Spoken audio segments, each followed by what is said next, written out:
Hi, I'm Ray. I'm in the polytunnel today and it's May, and I'm going to show you what we can sow and grow in May. So I've got a few jobs to do on the allotment and I'm going to go home and do a few bits there in the garden. So let me show you what we're going to do. So my leeks are looking a bit sad. I think it's time that these got in the ground. So I'm just going to prepare space on my root bed patch and we'll plant our leeks.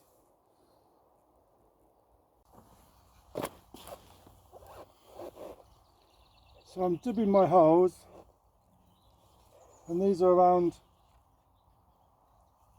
4 inches between each leek.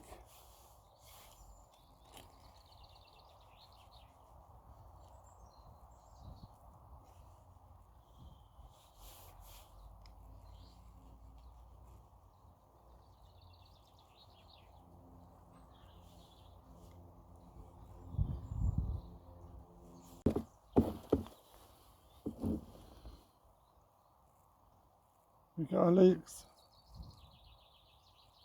we place it in the hole.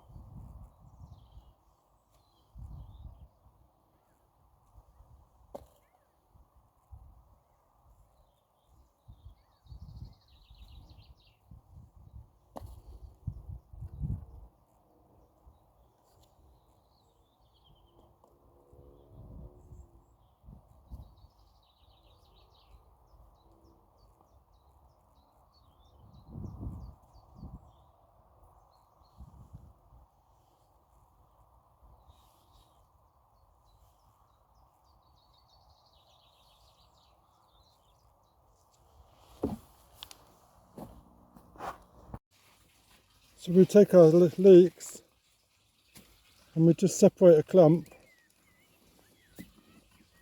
and we just separate them, pull them apart. You can soak these in some water and that will also remove the soil, the compost, and they're ready for planting.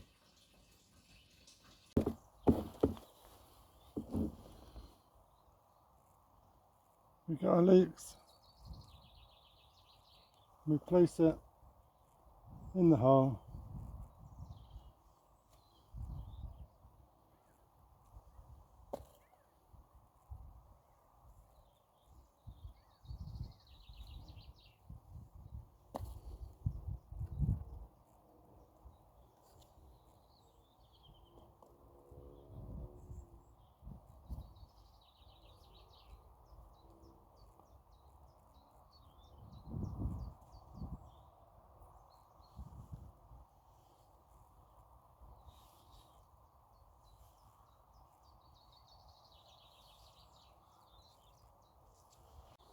So we're not filling in the holes, we're just going to give them water, and the water will fill up the holes and the leeks will grow.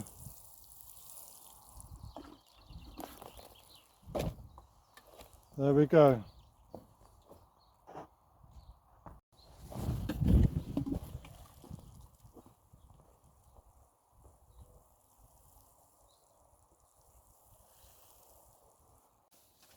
So this is the broad beans that we sowed in around October time, and the leaves have got brown edges.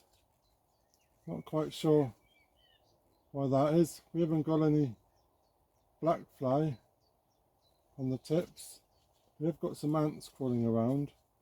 But if we look further into here, we can see we've got some broad beans.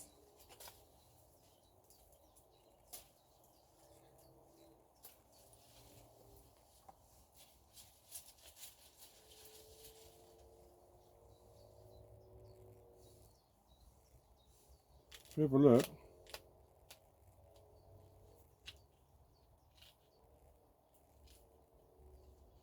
you can see a couple of them are quite small, And we've got one big one right in the middle.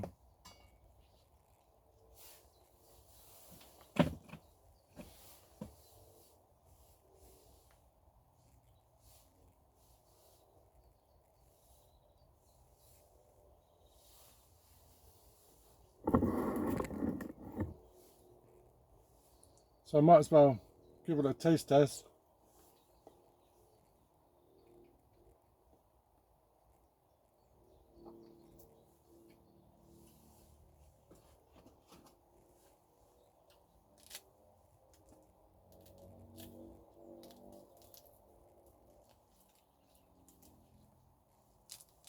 There we go.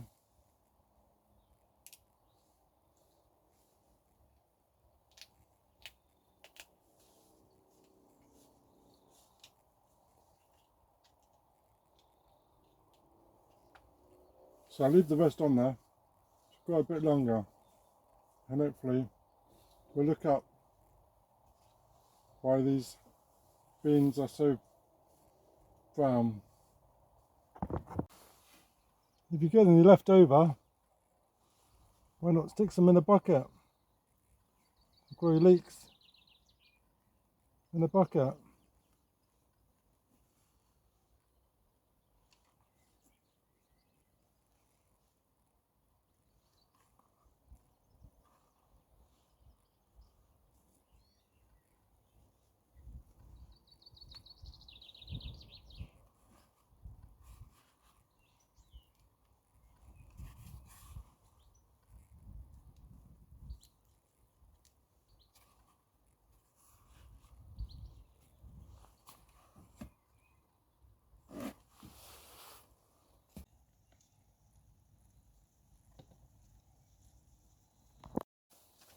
So this is the broad beans that we sowed in around October time, and the leaves have got brown edges. Not quite sure why that is. We haven't got any black fly on the tips. We have got some ants crawling around. If we look further into here, we can see we've got some broad beans.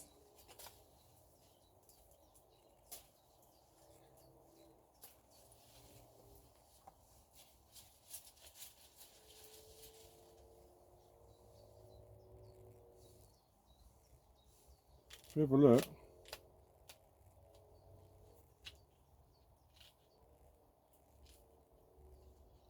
you can see a couple of them are quite small, and we've got one big one right in the middle.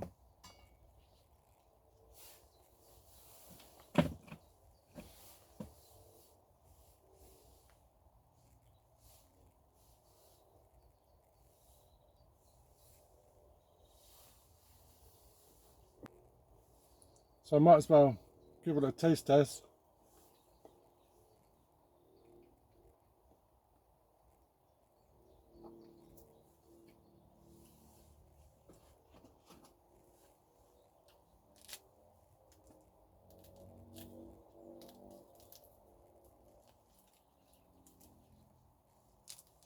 There we go.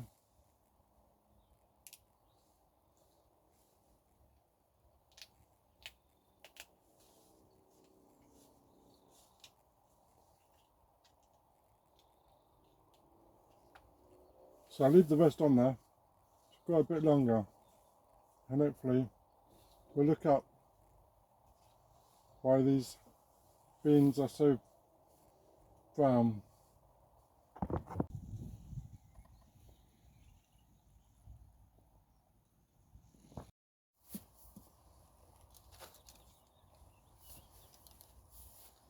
So I'm planting out my peas, and these are the alderman peas, and we started them in these root trainers. Some of them have started to die off, but it's got a bit dry, so it's a good time to put them into the ground now. They're growing quite long. We started growing the tentacles to catch on, and I've also brought down the peas we did in the gutter. And for an example, I'll show you, if this was a full length of gutter, full up of peas, we'll show you how you transfer them from the pot into the ground.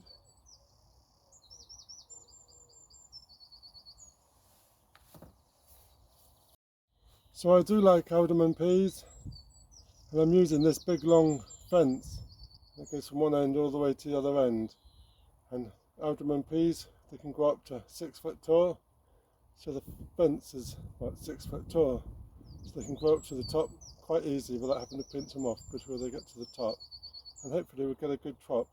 So I've just given the soil underneath a good motivate with the miller, the garden miller, and going to prepare the ground for our peas.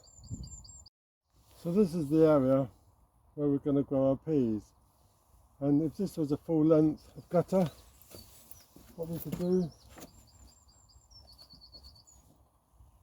is make a trench all the way along,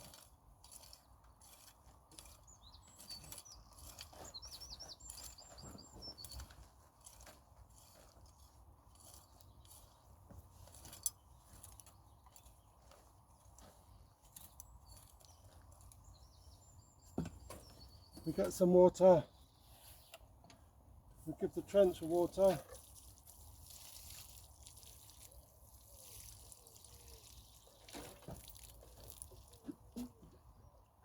and then we take our peas and then we give it a slide. And in theory, they should just slide down.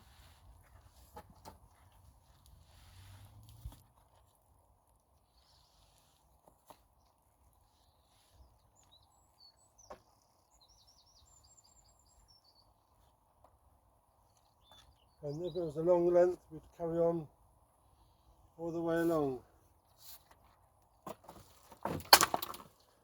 Just slightly firm it in. And then we tease the peas onto the frame.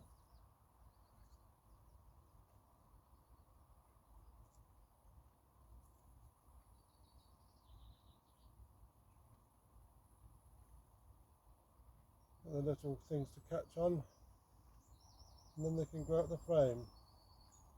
And that's a quite simple way of growing them in the gutter.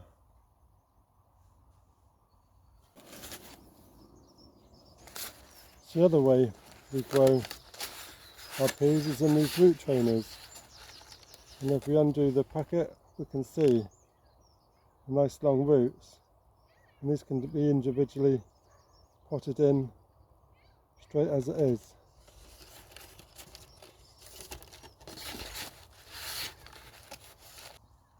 The other way is using these root trainers, and if we open them up we can see the nice roots come down a nice straight channel.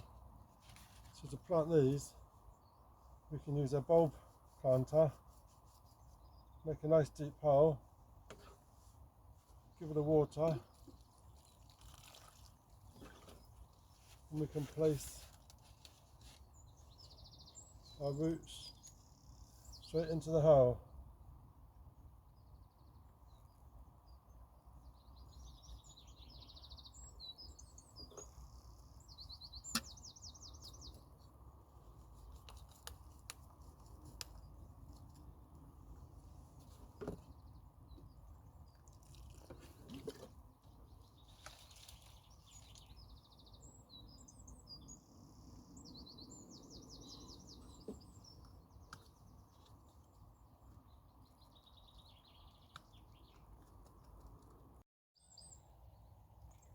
So there's one tray of peas,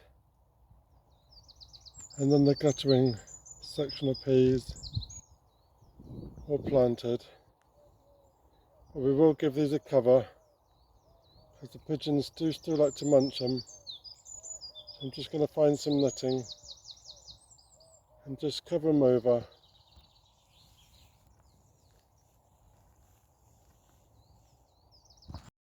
So I've just added a bit of netting just to protect them a bit in case it gets too cold, in case there's any birds, any pigeons that take a fancy to them. Once they've gone established, I won't be interested in them. So just while they get going, just to give a bit of a cover.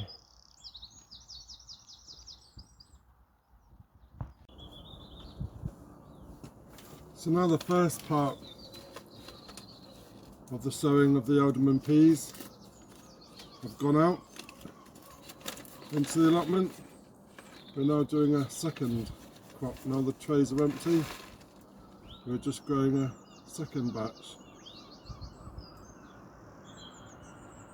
And this is successional sowing. That will give us a longer amount of peas over a longer time. So the first lot has gone onto the allotment, and now this is a second batch, and we've got to try and get a third batch. We've just bought some sow trays from B&Q, and they're selling for £1 for these long deep sow trays, so we'll give them a go.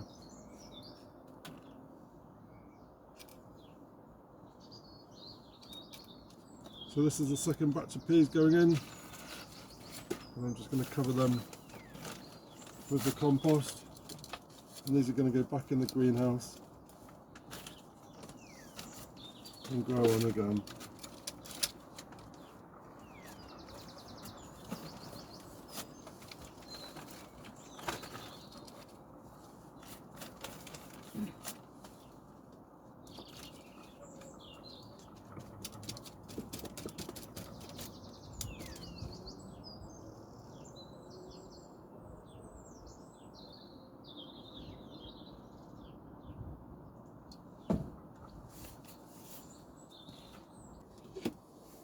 So far, the marigolds have not been doing great. These are French colossus. I'm having a bit of a trouble with the marigolds. So I've got some multi-purpose compost, and I've added some perlite. And we've got our seeds. And I want these to grow with the tomatoes. The tomatoes are nearly getting ready to plant out, and these need to go with the tomatoes. So planting a few in this tray, covering it up with a bit of multi-purpose.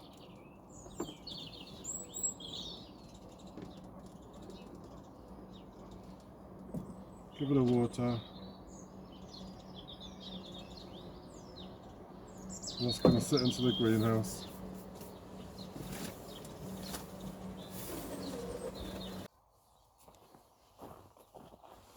So I've seen that my hose pipe drips and it leaves a puddle in my flower bed here. I'm going to grow my pumpkin so it can use some of this water that's coming out the tap. What I'm going to do first, I'm just going to add some homemade compost, and this has got a bit of fertilizer on it. I'm just going to add all that around the hole.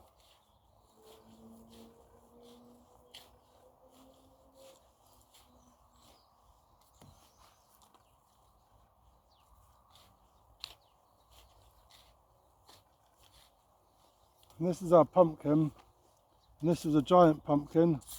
And this is 2624.6 Wilgemans, 846.5 Calais 99 times. So it's a pretty big one. This has just been grown in the polytunnel, and we're going to stick this right in the centre.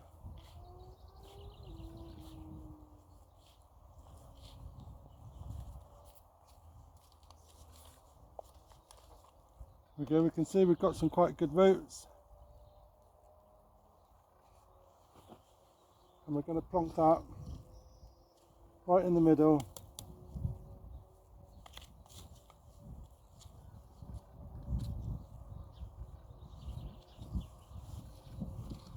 We're going to make a little trough around the outside so this can get in.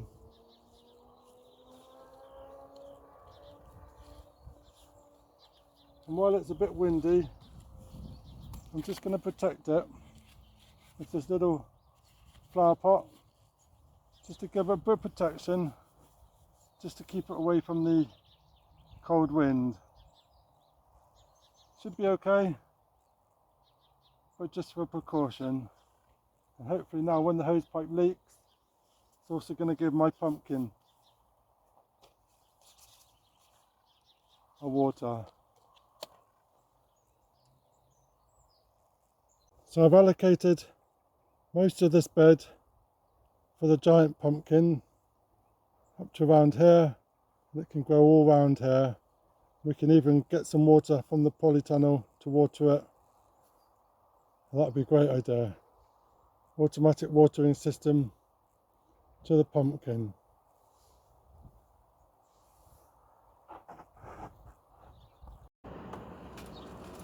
So I've just been to the local B&Q store, which is the Home Depot kind of store, and they were selling these trays, some cell trays, and these root trainers, all for £1 each. So that was a real bargain. So I'm really looking forward to using these, and there's 12 packs, 4 deep. They're looking really good. So let me know in the comments below, what are you sowing and growing during May? And come back and let me see what we've done during the rest of the week and the rest of May. So if you're new to my channel, then please subscribe, ring that bell, get notifications when I post some more. I'm really looking forward to starting some, maybe start some more peas and some beans in these. See how we go. Cheers!